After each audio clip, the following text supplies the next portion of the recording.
In 2012, I moved into a small apartment outside Milwaukee. It wasn't much, one bedroom, old carpet, paper-thin walls, but it was cheap, and I was broke. The TV was secondhand, one of those bulky flat screens from the early 2000s. It didn't have cable, so I mostly watched DVDs or used it for background noise while I worked late.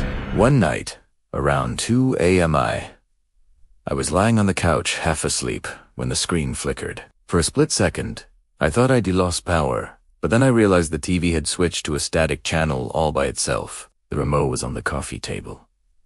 The sound was harsh and loud, that sharp hiss of white noise. I reached over to turn it off, but before I could, the static shifted. The screen went darker, like shadows moving inside the fuzz.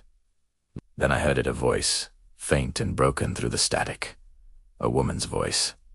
She was whispering something. At first, I couldn't make out the words, but then they got clearer. "Don't look at the door." I froze. The apartment was dead quiet except for that whisper and the static hum, against every instinct. I turned my head toward the door anyway. The hallway light was off, but I could see a shape, tall, completely still, like someone standing just outside the living room. The voice on the TV hissed again, louder this time. I said, "Don't look." I jumped up and yanked a plug from the wall. The screen went black, but the voice didn't stop.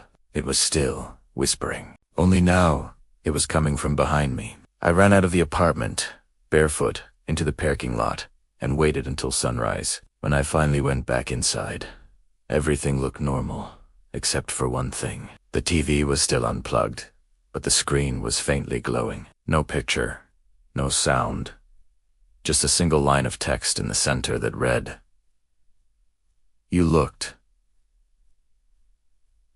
I threw that TV away the same day. But sometimes, late at night, when everything's quiet, I swear I can still hear that static hiss in my head, and I can't help but glance toward the door.